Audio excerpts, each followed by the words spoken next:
Hello people, this is a tutorial on what targeting distance and vertical targeting is.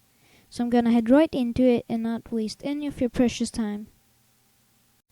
So first thing is targeting distance. This is rather basic, but here you go.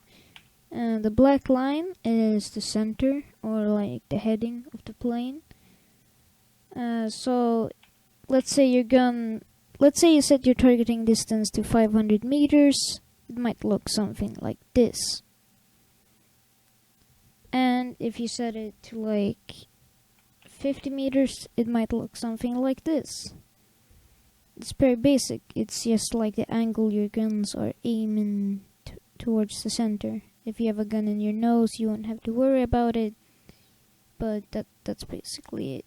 Keep in mind, if you have it set like to 1 kilometer and there's a like plane here,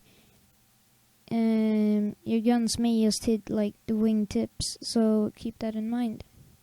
So now on to vertical targeting.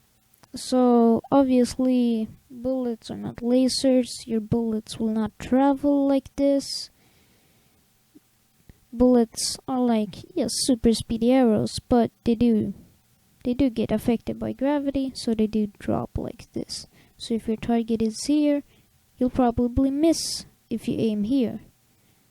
If you put vertical targeting on, and let's say this is 500 meters away, your guns will be angled upwards to like counteract the gravity and then fall onto your target. Now this can be both good and bad. If you're going bomber hunting, this can be really useful, but let's say you're in a dogfight and have it set to 500 meters. If your target is here, you might actually overshoot.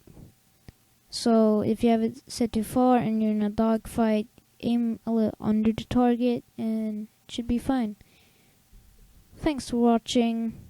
Hope I cleared everything up for you. If you have any questions, please ask them. Goodbye.